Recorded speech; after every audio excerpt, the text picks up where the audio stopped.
Welcome. This video is meant to give you some extra guidance on how to write an abstract. Uh, Before I get started though, I want to make a note that this presentation is actually a modified version of a presentation given by the University of Washington Undergraduate Research Program. On the top of this title page you can see that there's a link to that original presentation. If you would like to click on that, the original presentation is also made available on the course website. So let's get into this. We're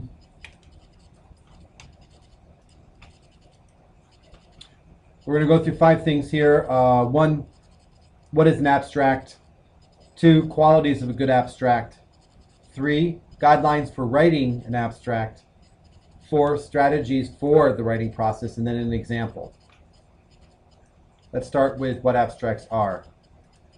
An abstract is a very concise, contextual summary that highlights major ideas covered in a larger text or body of research. Abstracts are less than 350 words. So in the case of what you're doing, I am limiting you to no more than 350 words for your full abstract. And in the case of the experiment that you're doing, the abstract is going to be limited on the portion of the experiment that deals in trying to to determine the vibrating frequency of the tuning fork that you were given, or in the case of the states, the frequency in which you whistle. So it either be a tuning fork or a whistle. So that's what your abstract should be focused on. The first 2 exercises of the experiment were meant to teach you aspects of digital sampling and how to run an FFT analysis in conjunction with using a signal filter. So the actual abstract will be focused only on the portion in which you determine the vibrating frequency of a tuning fork or the frequency in which you whistle. There's no big details on a lot of different type of data. In this case, you will be able to present your data because, well, you're presenting the vibrating frequency of a tuning fork. So it's really 1 frequency, maybe 2 frequencies, depending on whether you're doing the whistling or the tuning fork. There's only going to be 1 frequency that you're really presenting on, and that would be the frequency, the vibrating frequency of the tuning fork. So you can present the data in this case. You're not really arguing too much. In this case, you're in a discussion of a full body of research or a full text. You would actually have a full discussion that goes through arguing while you're a lot of different validation around your data. In the case of an abstract, you have limited space, so you can only do that to a certain point. Most of the time, abstracts are meant for presentation at small conferences or such. In this case, it's going to be the abstract of a full technical paper. Okay, purpose, personal versus academic. In a personal way, what I'm doing here now is, is splitting up what the abstract does for you and what it does academically. So what's happening is that you have a chance to gather your thoughts. For the personal side of it is that you have a chance to sit here and write it out. And so what it does is it's really gather your thoughts together. It helps you to decontextualize your methods, data, and assertions. So basically, you get another chance to really think in a limited sense, and being able to pull together your methods in a very concise way. It reinforces your knowledge of the subject as you're writing the abstract. And then you can maintain your ability. It helps you to learn how to be clear and concise. Academically, it's a useful summary of a large amount of work. So if someone is trying to go ahead and find a way to, they want to read up on your research, they want to be able to come to a point where they're want to read about something that you've done, but they don't have the time to read the full paper. Or at the same time, an abstract can be used for someone to read in a short 1-page summary, look at everything that you did and decide whether or not they want to look at the full paper for more details. So it's a useful way to summarize large portions of work. It's an efficient way to share ideas. It's a tool to easily decide whether further reading is needed for a full paper. And it's also an archival document. Okay, here's the deal. Always consider the context. When you're trying to write up your abstract, you need to think about what the abstract is about. In this case, the context is this is a shortened version of what would be a full paper. So you really need to read some examples, and a really good example, and I have a link here to the actual technical report example from the course website. There's as you know, there's a technical report example that I posted under Form and Documents on the course website. This link will take you to that technical report example, and on it has an abstract. You can read through that for an example. You also need to, in part of the context, to determine the level of expertise of your audience. In this case, for you, your audience would be peer engineers. What are qualities of a good abstract? Your abstract should use an introduction, body, conclusion structure. What that means is that it has all the sections that a main technical report would have. It would have an intro, methods, results, discussion, conclusion, all lumped together in one text. The abstract itself is a coherent whole. It's able to stand on its own. It's clear, easy to read, and contains proper content. I'm going to go through this. The ideas. You need to know what was the purpose of the research and the importance. What does the research say? What problem did you address? Or in this case, what was the purpose and what did you do to accomplish the purpose? How did you attempt to solve the problem? What methods were used? What significant data were collected? And what new ideas, problems emerged from it? The type of language you would use. It's a formal diction, no casual or colloquial phrasing. It needs to be diction. Avoid jargon. Don't use contractions, couldn't, didn't. Use abbreviations to avoid repetition. So abbreviations for long words, abbreviations for several words that describe something together that you repeat. Use abbreviations. But also only use abbreviations after you have defined them. Do not include personal narrative, opinion, or commentary, and use the active voice when possible. So here's some guidelines.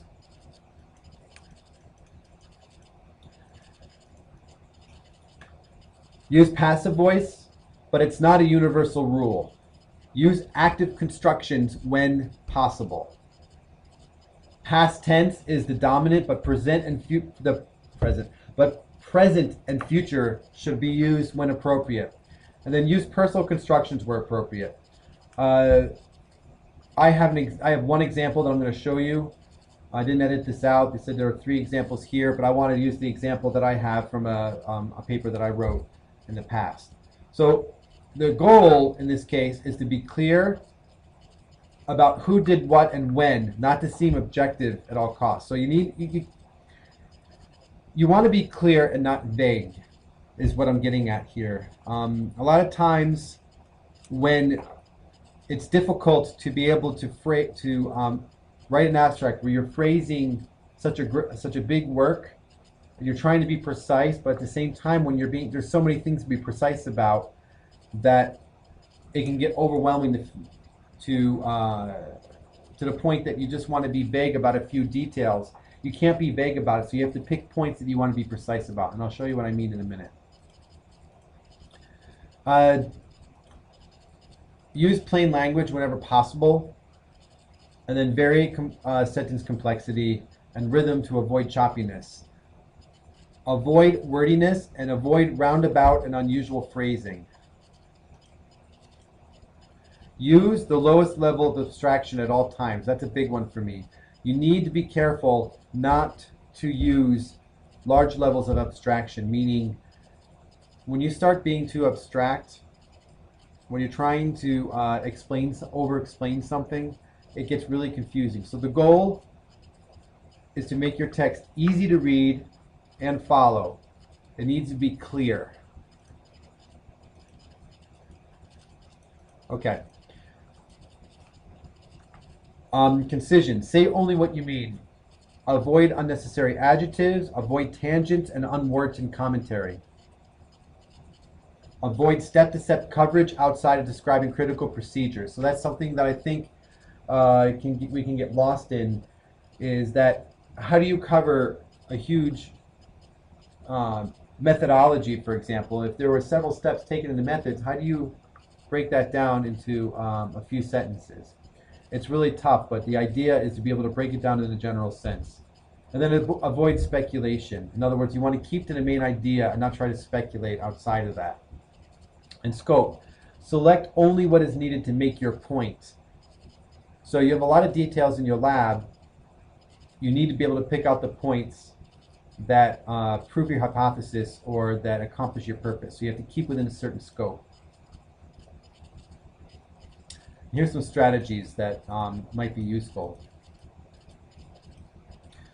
Talk about your research with others. I know it sounds strange, but if you're to go ahead and then each of you talk to your, so there's 5 of you, there should be anywhere from 3 to 5 of you in a group, depending on whether you're in the States or in France. Go ahead and one person from each group try to explain to the rest of the group what you did. It helps to also talk about it with someone who's outside of your group. That might be kind of hard to do, but if you can go ahead and explain what you did to someone else and they can understand what you did, you're starting to get to a point where you're able to bring it down to a more concise nature. So if I'm able to explain to you what I did in 2 minutes, that means that I have a pretty good chance of being able to summarize my work in an abstract. Read the technical report example, the abstract from the technical report example. Write an outline. An outline would be very helpful if you were to go ahead and then, you know, have an intro, methods, results, discussion, conclusion.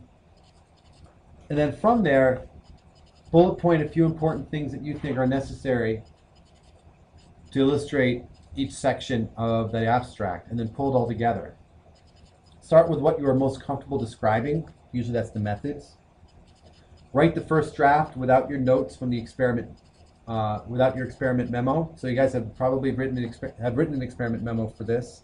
Go ahead back to the experiment, write it without the experiment memo, and then take the experiment memo and see if you pulled all the major important ideas from it.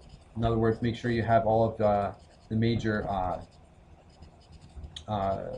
when I say experiment memo, I mean experiment memo and experiment handout. Make sure that you have illustrated all the important parts from the methods, and then also try to incorporate maybe some things that are missing from the abstract from the memo or the handout. And then peer revision is important. I know that there's a lot of work going on, but if you were to write a draft and then have someone else from the group read it, and each person comment on it and try to revise it, each time it's revised, it becomes better.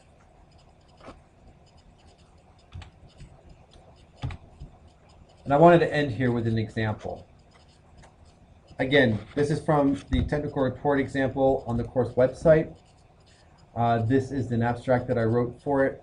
It's less than 350 words. It describes the work well. So let me go ahead and start going through it and maybe illustrate some points. So starting at the beginning, aerogel is among the best solid thermal insulators. Aerogel is a silica gel formed by a process called supercritical extraction, which results in a porous open cell solid insulation with a thermal conductivity as low as 0.013 watts per meter Kelvin. Aerogels have a wide range of uses, such as insulation for windows, vehicles, refrigerators, etc. Usage for aerogel can be extended for use where flexibility is needed, such as apparel, by embedding it into a polyester batting blanket. These aerogel blankets, although flexible, have little resistance to compression and experience a residual strain effect upon exposure to elevator pressures. Right there, my intro explains what aerogel is, how it's used, and an issue with it. The following part states the hypothesis. It was hypothesized that a prototype aerogel blanket would have increased resistance to compression and minimize residual strain upon exposure to elevated pressures. So there you go. There was my my hypothesis. It stated that there's a prototype that would have increased resistance to compression and that it would minimize residual strain. Samples of the prototype and normal product line aerogel insulin blankets were obtained. These materials were separately tested for thermal conductivity and compressive strain at incremental pressures up to 1.2 megapascals. So right there in 2 sentences, that summarized my methods. I didn't exactly state the equipment I used. I didn't say anything, I didn't say much about equipment settings other than I compressed it to 1.2 megapascals. But right there you understand that I took these aerogel blankets and I tested them for thermal conductivity and compressive strain at incremental pressures up to 1.2 megapascals. So in general, it's understood what I did. Following the next paragraph, the compressive strain of the prototype aerogel blanket reached 0.25 millimeters per millimeter, whereas the product line aerogel blanket compressed to 0.48 millimeters per millimeter at 1.2 megapascals. The thermal conductivity increased by 46% for the product line aerogel blanket and 13% for the prototype aerogel blanket at 1.2 megapascals. The thermal resistance decreased by 64% for the product line aerogel blanket at 1.2 megapascals and remained at that value upon decompression. The thermal resistance of the prototype aerogel blanket decreased by 33% at 1.2 megapascals and returned to within 1% of its initial value upon decompression. It was found that the prototype aerogel blanket has approximately twice as much resistance. So right there, at the stop of this sentence, where the arrow, where my mouse arrow is pointing, ends my results. I continue with some light discussion and saying it was found that the prototype aerogel blanket has approximately twice as much resistance to hydrostatic compression and also recovers to its original state upon decompression. Thermal resistance of the prototype aerogel blanket remained 37% higher than the product line aerogel blanket at 1.2 megapascals. So that kind of transitions into discussion, although it does highlight some more comparison of some data. But as you can tell, there's a clear results, and I also try to discuss the data a little bit in comparison, in trying to compare the product line versus the prototype aerogel blanket. My conclusions: the resistance to compression and the ability to recover to its original state upon decompression from elevated pressures makes the prototype aerogel blanket suitable for applications where high insulation, resistance compression, and recovery after compression cycle is needed. And there are my conclusions. For you guys, you have here basically a tuning fork or your ability to whistle. You're trying to figure out the respective frequencies. I'm going to focus now on the tuning fork. You have a tuning fork and you try to go ahead and find its the frequency which it vibrates at. What do you do with that? You have an intro. What are vibrations? You needed some sort of introduction into vibrations and FFT analysis.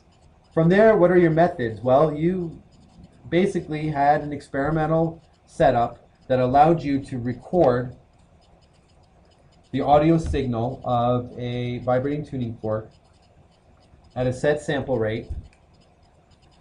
You can even say what that sample rate was, and then you were able to take that digital signal, that discrete data that you collected, and run an FFT analysis on it to determine what the frequency was.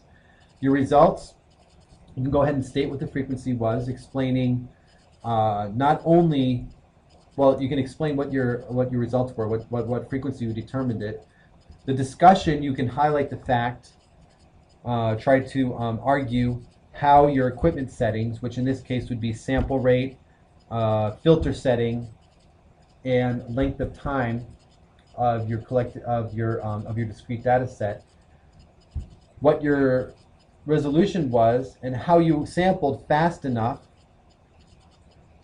in relation to the filter setting, so that you know that first off, the frequency that you detected was not aliased content, that it would actually, that your sample rate was more than twice the filter setting, right? So if your filter setting was less than a Nyquist frequency, you know that the data, the bandwidth of frequencies that you collected that you actually sampled fast enough so that the bandwidth of data you collected was, wasn't alias frequency content.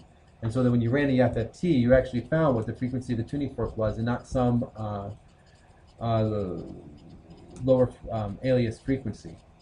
Okay, so it's important that you discuss all that together, and then you draw a conclusion that based on that, you conclude that that is the vibrating frequency of the tuning fork, and then maybe make a recommendation for further improvements to the experiment. Okay, this is the end of the presentation. I hope this helps some. Again, I apologize for any disjoint information that was communicated through this presentation, but I think the main points I hope are helpful. If you have any questions, please, again, email me and let me know.